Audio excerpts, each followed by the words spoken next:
All right, welcome back to Ricketts Reef 140 build. This is the skeletal structure of my aquarium. Kind of like when you go into a house that's being built and all you see is the studs.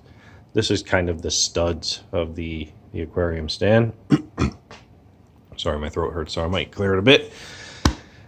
But how it's going to work out is pretty straightforward. I have a cupboard on the side, and the cupboard's going to have it's going to have a shelf. It's going to have a frag tank. It's going to have my auto top off and calcium reactor maybe one day down the road. There's going to be a nice finished piece still waiting to come there. That's why this is still kind of unfinished. But I have to put a good paint job on that. Like everything here is going to be painted white after I get the wood putty out and you know, do some tweaking of what's going on here. Then it'll be painted white with some weatherproofing paint, some silicone around some edges, just in case if there's ever a break or something like that. I want to channel all the water going that way because the drain is in there.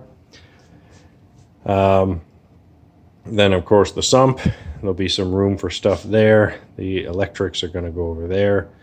The display will be here, and then on the right top here, the electrics will be accessed through the door there, and then the electrics for the LED light system and all that stuff will be in here. There'll be a big one-piece cupboard door here is what I'm thinking. I was thinking of two, but I think I'll try one. There'll be a cupboard door here, and a cupboard door on the side. I'm just waiting for the concealed hinges to come in the mail. It was kind of hard to find. When you're buying concealed hinges, essentially you have to get them the size for your overlay, is what I'm doing. I'm doing an overlay hinge, and essentially I need like a 1.5 inch overlay for most of my hinges, and they're kind of hard to find in my local hardware store, so I had to order them.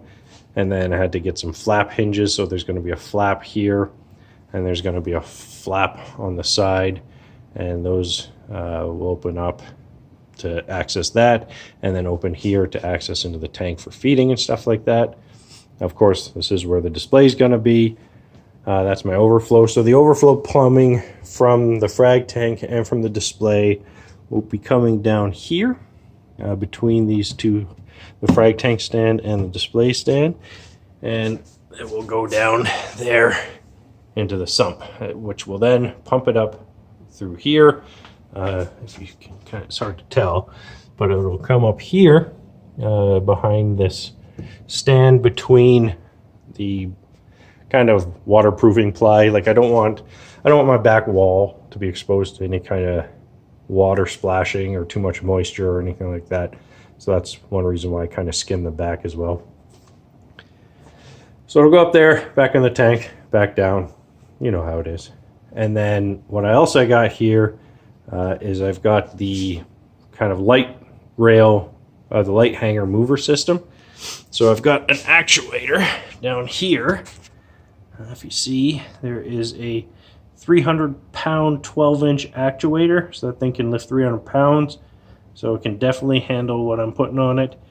And then it connects to two 2x2s that are screwed and glued together. And they go up this 2x4 channel. Because two 2x2s are smaller than a 2x4. Just slightly in both width on both sides, which is nice because it makes a perfect setup for this. So my worry with this light rail system, not so much it tipping left and right, because I've got some ways to stop that from happening, and the pivot point is pretty much center in this 2x6 that handles most of the structure of the system. It's it tipping forward, because the pivot point for this way is back here, but it's it's 25 inches wide. So to stop it from tipping forward, I've got these two metal plates on the lifter bar. I've got these two metal, they're drawer slides from an office desk, and I've got this big piece of plywood on the back. So it's not coming forward at all. Let me show you how it works. I'm gonna have to put the phone down because I don't have the wiring all set up yet. I basically have to hold the two connections together. But let me set this up.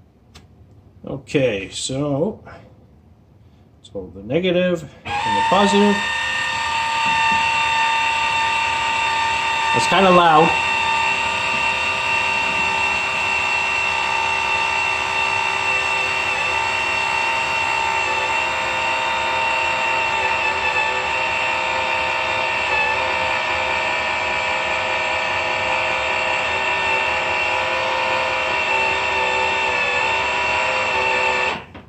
That's good enough to show you.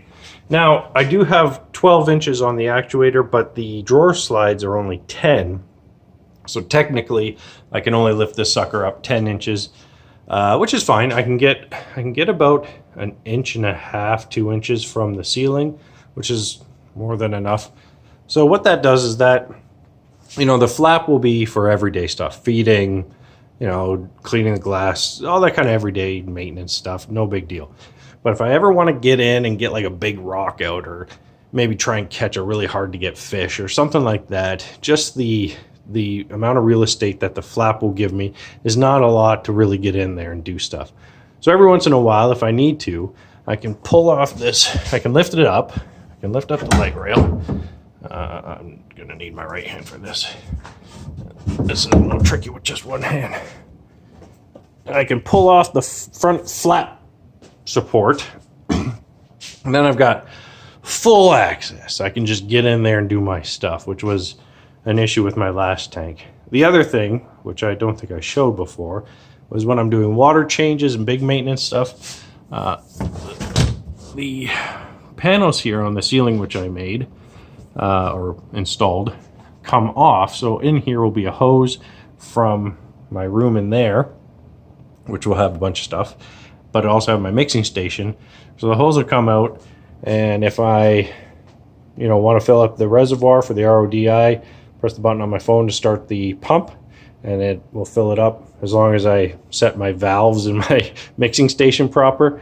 Fill it up with RODI, and then same thing for fresh salt water for a water change, and then I don't have to lift buckets and bring them in here. And then for water removal, I would just start a siphon or something like that and bring it into my shower there, and away it goes.